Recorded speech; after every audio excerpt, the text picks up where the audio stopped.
Je vais lire quelques annonces.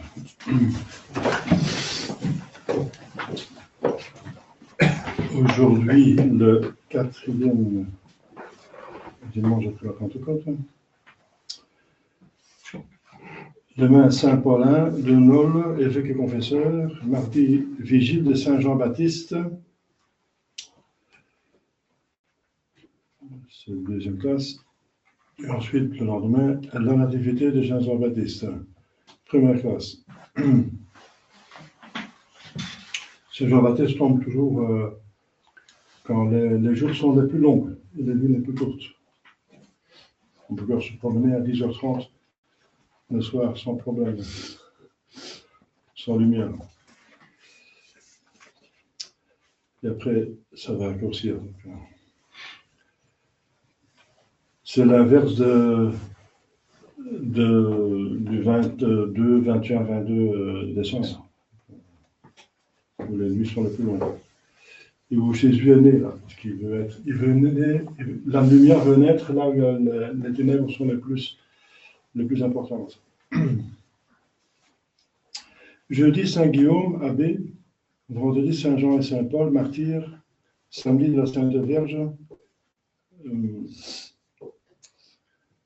En certains lieux, Notre-Dame du Perpétuel Secours.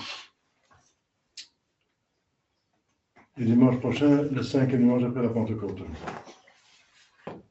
Chers fidèles, il y a d'autres annonces, quelques autres annonces.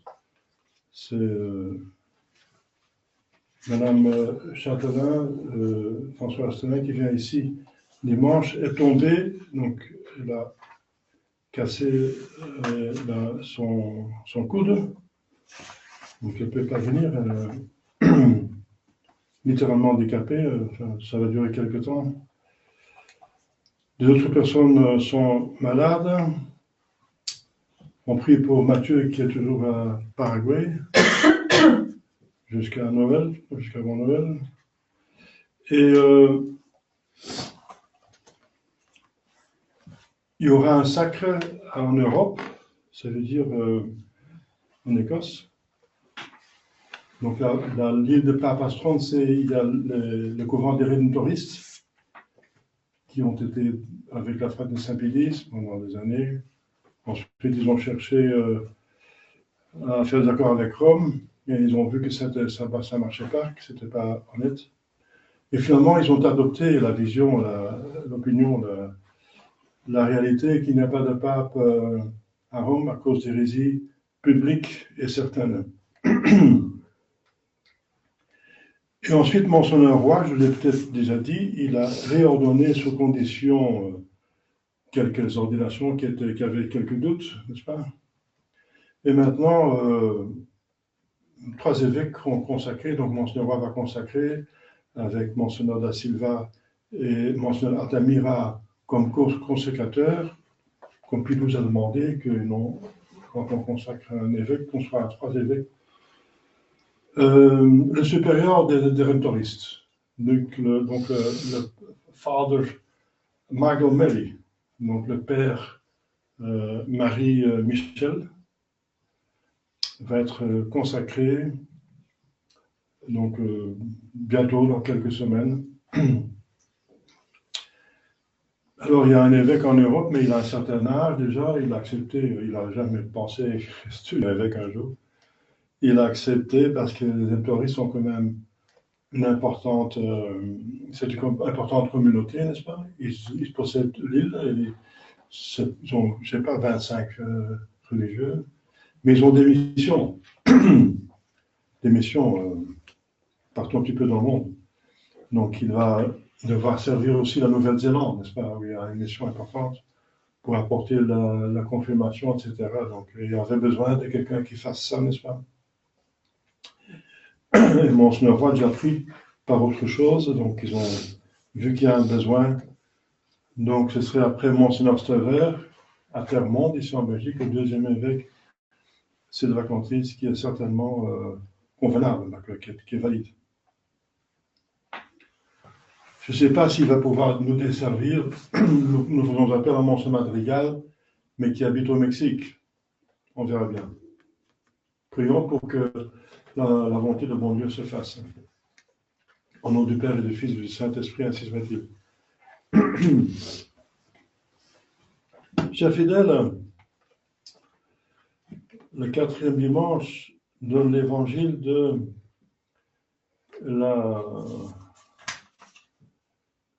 la pêche miraculeuse. Alors notre Seigneur, n'est-ce pas, Dieu incarné, qui est venu sur terre en forme d'homme pour nous parler et de la vérité sur ce qui est et ce qu'on doit faire pour nous rendre heureux, n'est-ce pas? Il attire donc des gens, tout le bien, il attire des gens parce que justement il a une vie de sainteté, n'est-ce pas? Et les gens regardent d'abord qu'est-ce qu'il dit, comment il agit.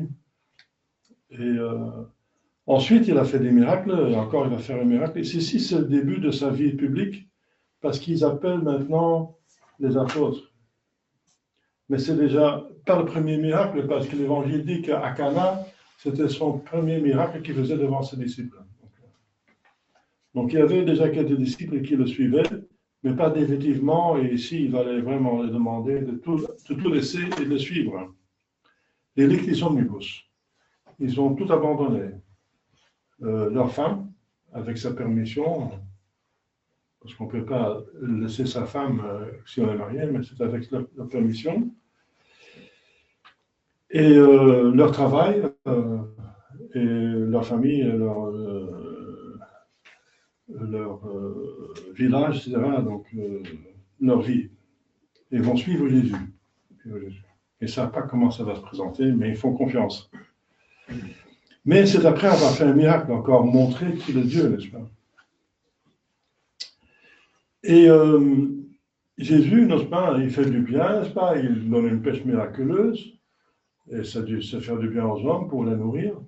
Mais il y a autre chose par derrière. Jésus ne veut pas seulement nous contenter dans nos besoins terrestres, et pour le reste, c'est fini. Non, il s'occupe du plus important, c'est de sauver notre âme.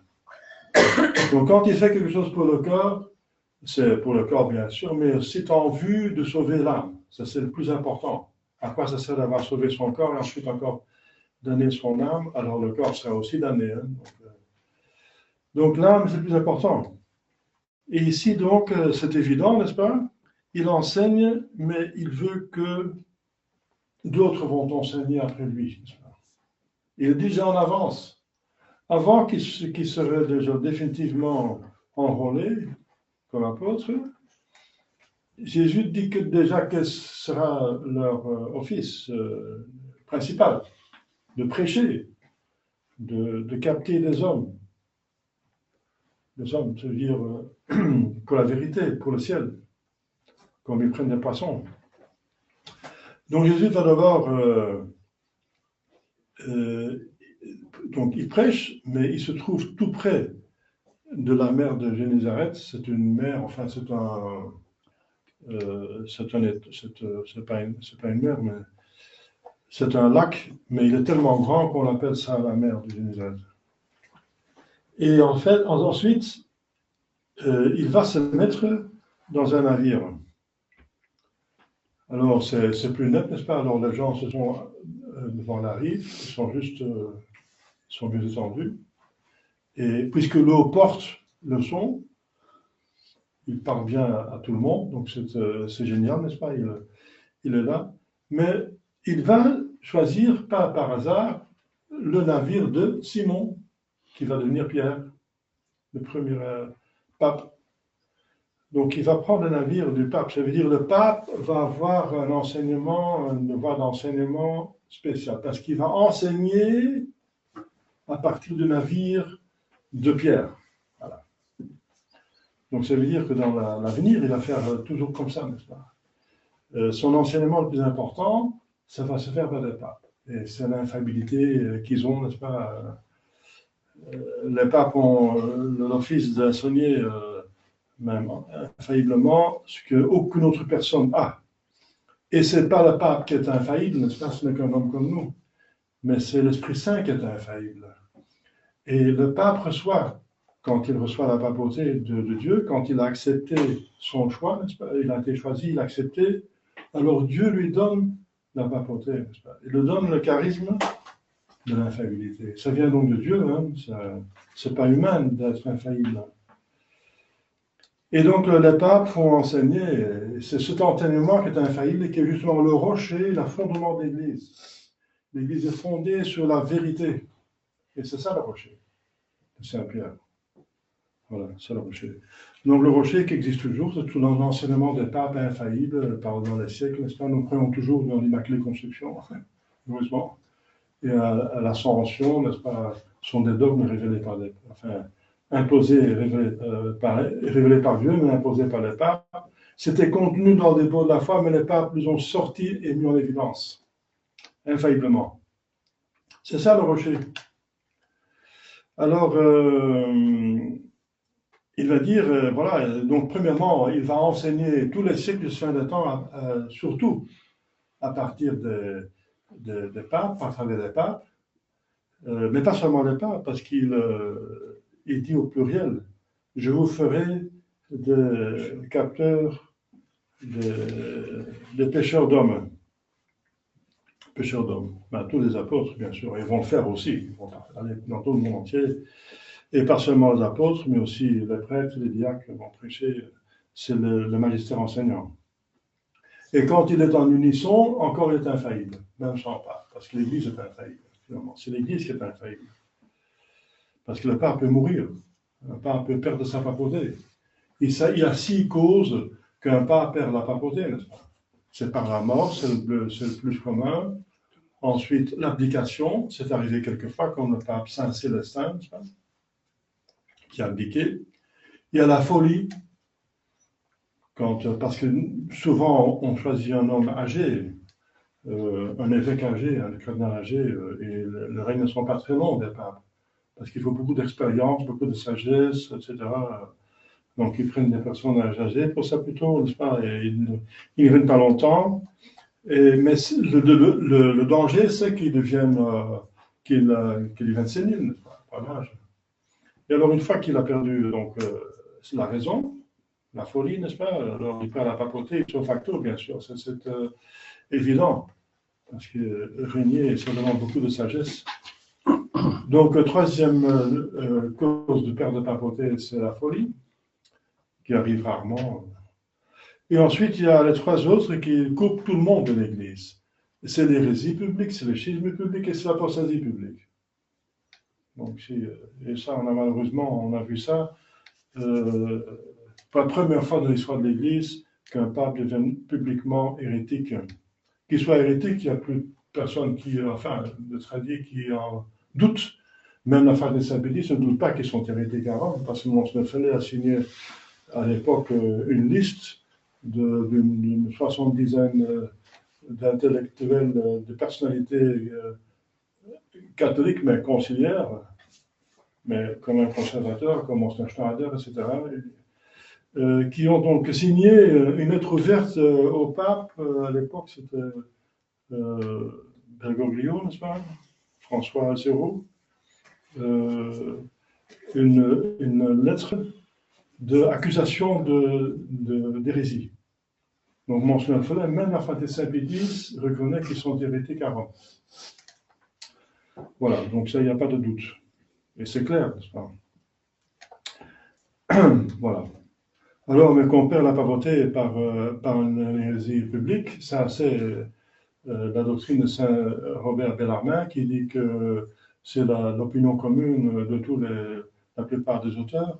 Et le professeur da Silveira, le théologien, n'est-ce pas, de Monsacre de Mayer, a à peu près étudié, cherché parmi tous les auteurs qui jamais ont écrit sur un pape hérétique.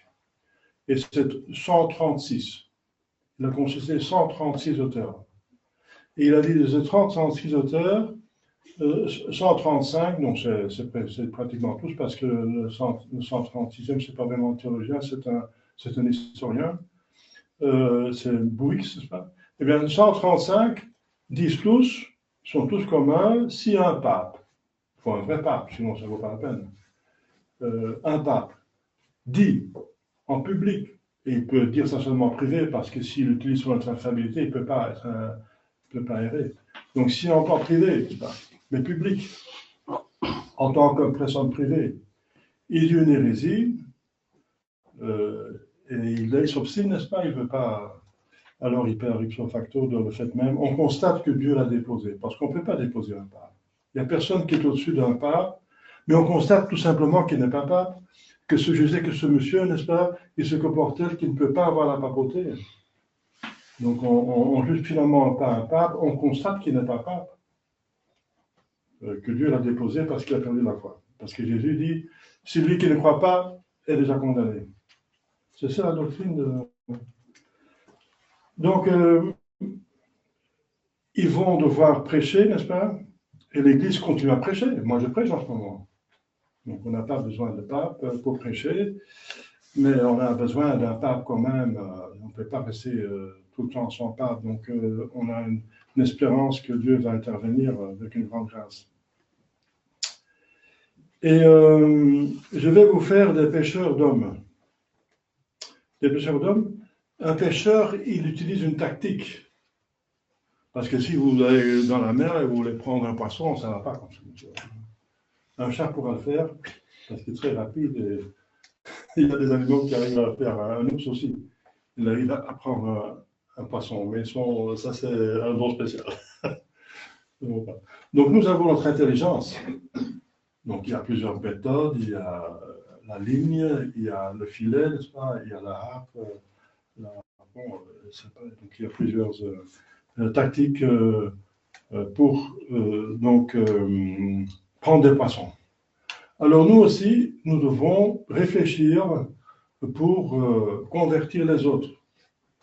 Et ce n'est pas seulement pour nourrir notre corps, mais c'est pour sauver leur âme pour l'éternité. Donc c'est leur faire un bien immense.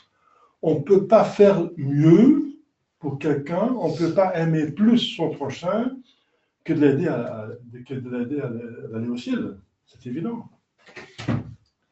De plus que le bien qu'on organise, de plus que grand est l'amour.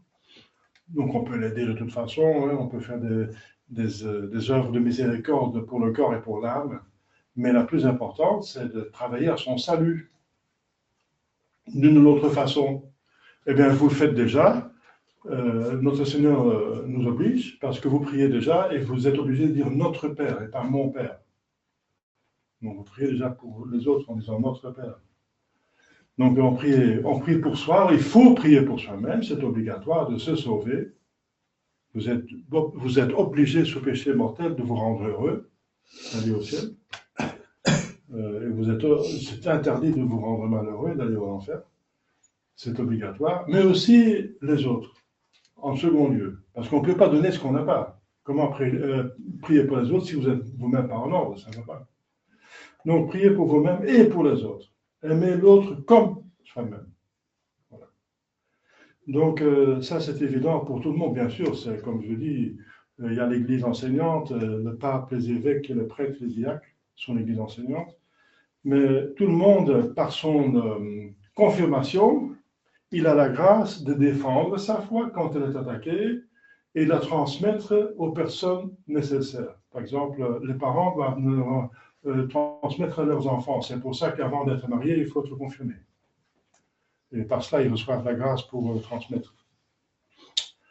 Ils l'ont déjà, plus ou moins, par le baptême, mais en force, n'est-ce pas, par la confirmation. Voilà.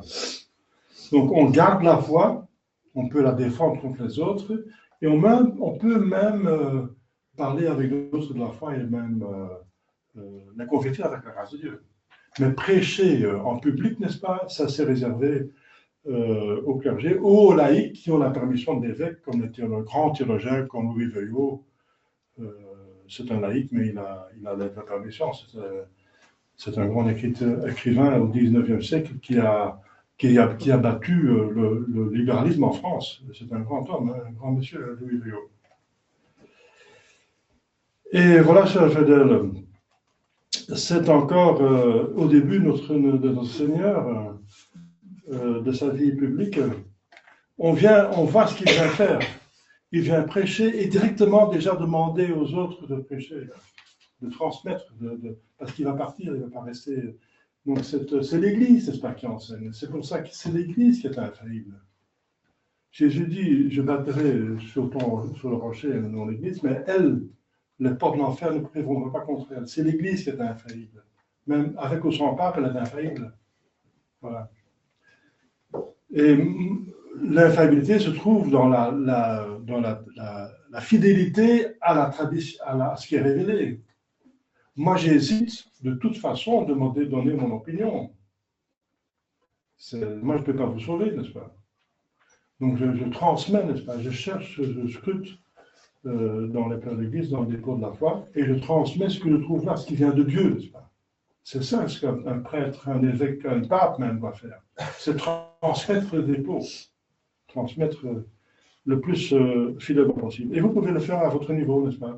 Mais pour ça, il faut donc étudier les catéchismes, le bien connaître, pour avoir des bonnes convictions et de répondre à tous les attaques. Et si vous avez des doutes, vous venez me voir. Vous consultez un livre avec un primatur avant le concile, qui a été approuvé avant le concile,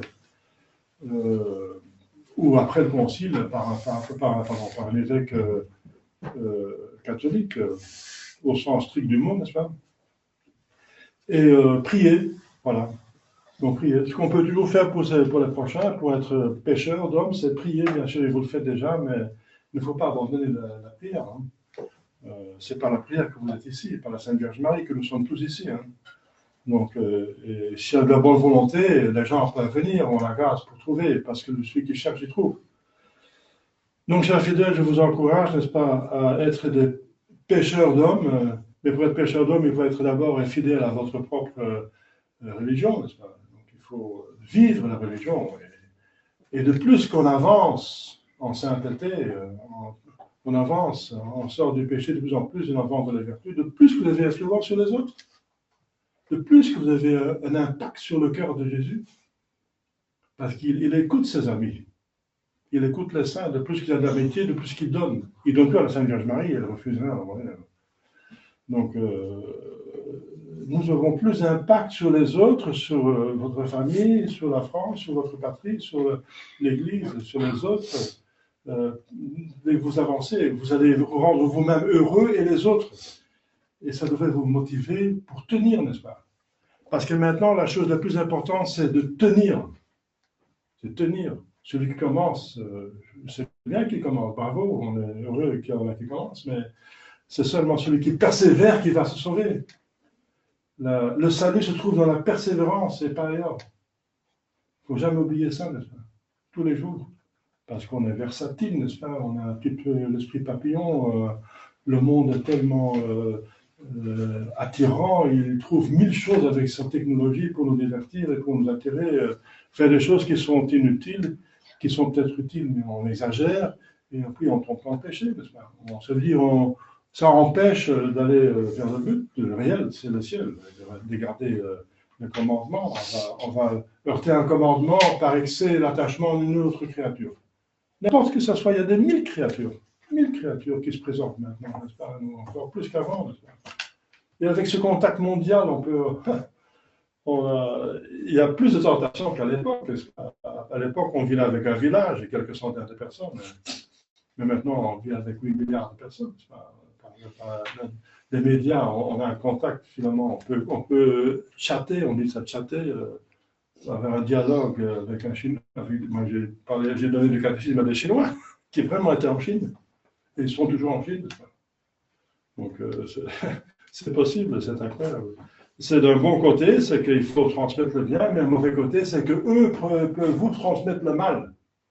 Et ça veut dire niet. Non, pas question. C'est ça l'amitié. L'amitié, c'est transmettre le bien et pas le mal. Sinon, c'est une mauvaise amitié. Il faut arrêter les mauvaises amitiés.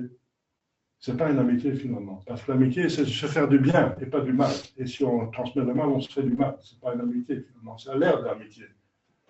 Comme des gens qui vivent dans le péché, n'est-ce pas? Ils disent qu'ils s'aiment, mais ils vivent dans le péché. Ils ont ensemble en enfer. C'est pas l'amitié, ça. C'est une caricature, c'est l'inverse. C'est le tromperie du diable, n'est-ce pas? C'est le mensonge, c'est le monde humain. Là, chers fidèles, gardons la fidélité à la Sainte Vierge Marie et demandez à la Sainte Vierge Marie de comprendre ce Sacré-Cœur de Jésus, maintenant qui s'ouvre encore plus que dans l'année, dans ce mois de juin. Au nom du Père et du Fils et du Saint-Esprit, ainsi soit-il.